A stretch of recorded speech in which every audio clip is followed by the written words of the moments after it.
नमस्ते, मैं हूं डॉक्टर राजीव। देश और दुनिया की अर्थव्यवस्था पर चर्चा में आज हम आपसे चर्चा करेंगे अंतर्राष्ट्रीय आर्थिक समस्याओं की। दुनिया के देशों के बीच जिस तेजी के साथ अंतर्राष्ट्रीय व्यापार को बढ़ावा देने को बल प्रदान किया गया, जितनी तेजी के साथ अंतर्राष्ट्रीय संबंधों को महत्व देने का प्रयास किया गया, उतनी ही तेजी के साथ अंतर्राष्ट्रीय व्यापार में विभिन्न प्रकार के समस्याओं का जन्म हुआ। बढ़ते हुए अंतर्राष्ट्रीय व्यापार ने अंतर्राष्ट्रीय स्तर पर कई प्रकार की समस्याओं को जन्म दिया, जिनमें कुछ प्रमुख समस्याएं पैदा हुई, जिसके कारण अंतर्राष्ट्रीय व्यापार प्रभावित हुआ, जिसके कारण अंतर्राष्ट्रीय व्यापार के सोच को, अंतर्राष्ट्रीय व्यापार के संबंध को काफ़ी नुकसान हुआ। पहला है क्षेत्रीय बाजारों की स्थापना। प्रारंभ में विभिन्न देशों के बीच स्वतंत्रता पूर्वक व्यापार होता था, कोई प्रतिबंध नहीं था। आप हमारे देश में वस्तुओं और सेवाओं को बेच सकते हैं, हम आपके देश में अपनी वस्तुओं और सेवाओं को बेच सकते हैं। लेकिन द्वितीय विश्व युद्ध के बाद, सेकेंड वर्ल्ड वॉर के बाद परिस्थितियां काफ़ी बदल गई। क्षेत्रीय बाजारों का जन्म हुआ। इसके पीछे का मुख्य कारण क्या था? जब कोई व्यक्ति, कोई संस्था, कोई समाज, कोई परिवार व्यक्तिगत स्वार्थ से बंध जाता है या स्वयं का हित, स्वयं का लाभ सर्वोपरि हो जाता है, तो संबंधों में कटुता आती है। क्षेत्रीयता की भावना एवं कुछ देशों के हितों का समान होना, इसका बड़ा उदाहरण है। उदाहरण के लिए पश्चिमी यूरोप के 6 देश, France, Germany, Italy, Belgium, Netherlands और लक्ज़मेबर्ग ने 1 जनवरी 1958 को एक संधि पर हस्ताक्षर किया। इन 6 देशों ने मिलकर के और एक संधि पर हस्ताक्षर किया, जिसका नाम था यूरोपीय साझा बाजार, यूरोपियन कॉमन मार्केट। और इस संधि के बाद इसका निर्माण हुआ, यूरोपीय साझा बाजार का निर्माण हुआ, जिसके अंतर्गत इन देशों ने अपनी अर्थव्यवस्था को एक आर्थिक इकाई के रूप में परिवर्तित कर लिया। सभी देशों ने, इन 6 देशों ने यह तय किया कि प्रत्येक देश इस बाजार की एक आर्थिक इकाई होगी। 1973 में यूरोपियन साझा बाजार में 3 और देश जुड़ गए, इंग्लैंड, डेनमार्क और नॉर्वे। ये तीनों शामिल हो गए। अब यूरोपीय साझा बाजार की या उसके सदस्यों की संख्या 9 हो गई, अर्थात 9 देश मिल करके यूरोपीय साझा बाजार को चलाना शुरू किया। बाद में ग्रीस, स्पेन, पुर्तगाल देशों को भी इस संगठन में शामिल कर लिया गया।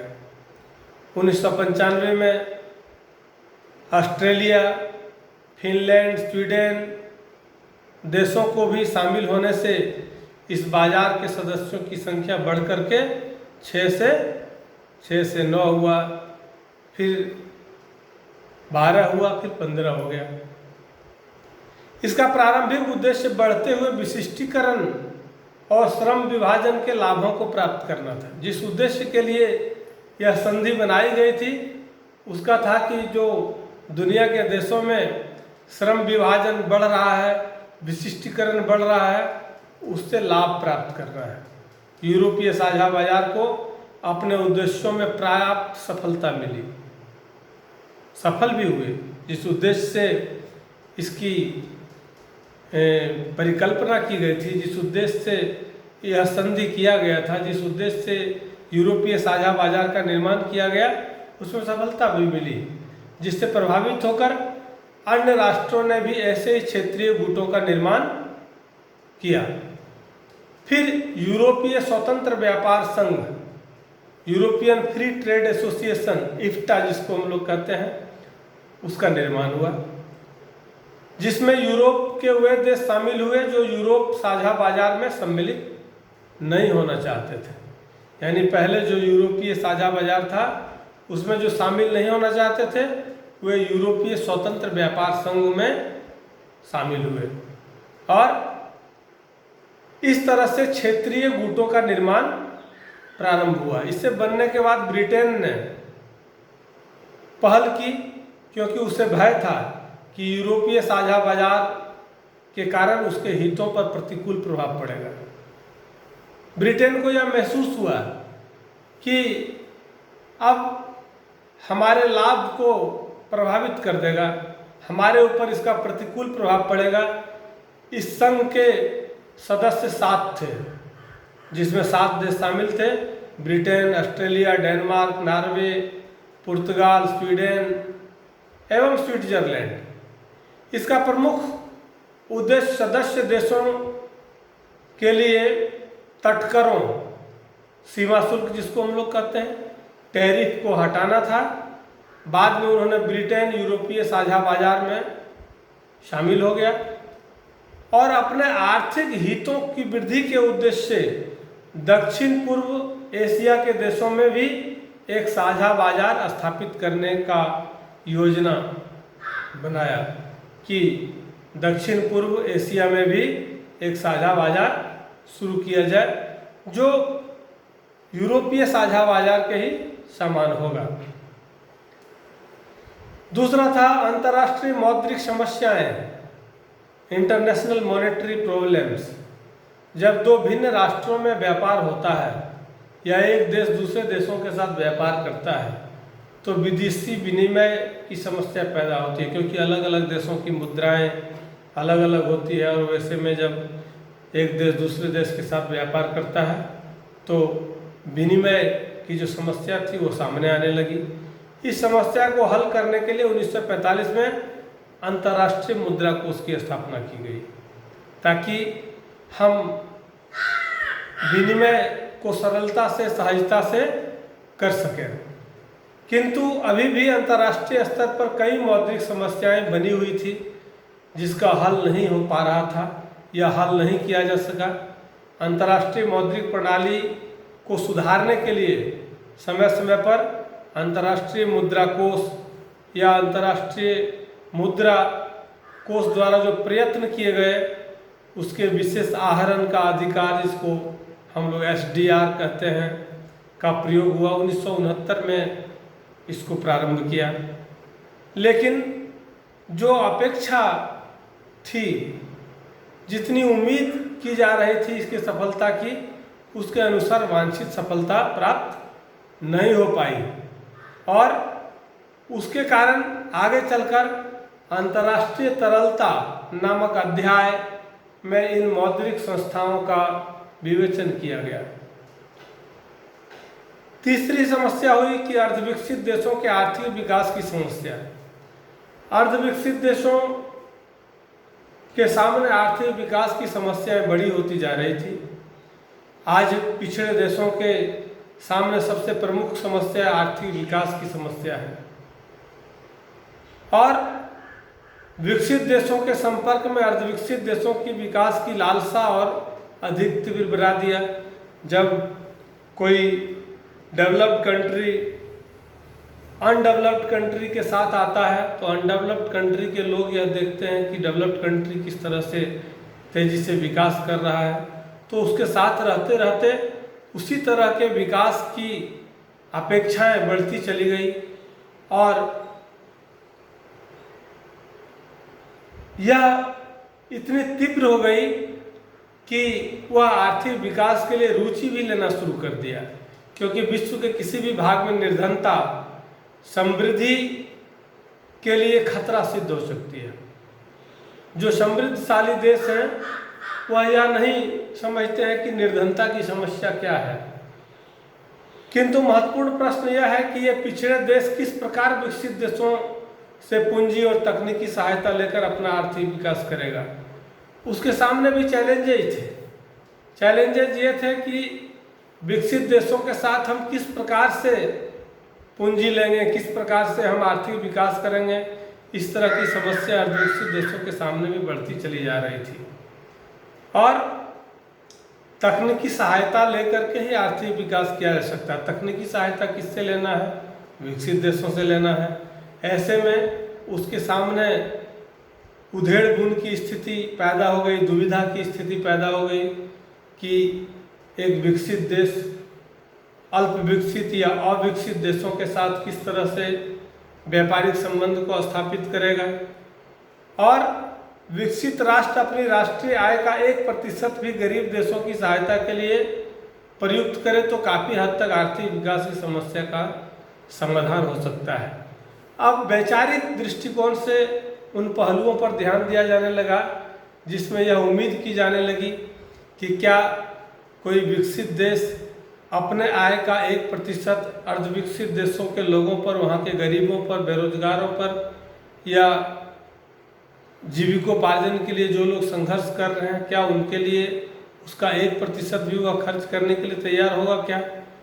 इस तरह के उधेड़ बुन की स्थिति में अर्धविकसित देशों के मन में कई वैचारिक उतार चढ़ाव आना शुरू हो गया, और काफ़ी हद तक आर्थिक विकास की समस्या को सुलझाने के दिशा में पहल भी की गई। किंतु यह दुख की बात है कि विकसित देश इसके लिए तैयार नहीं हुए कि हम अपना 1% अर्धविकसित देशों को दें, या अपने देश के राष्ट्रीय आय का 1% ऐसे अल्प विकसित या अर्धविकसित देशों पर खर्च करें।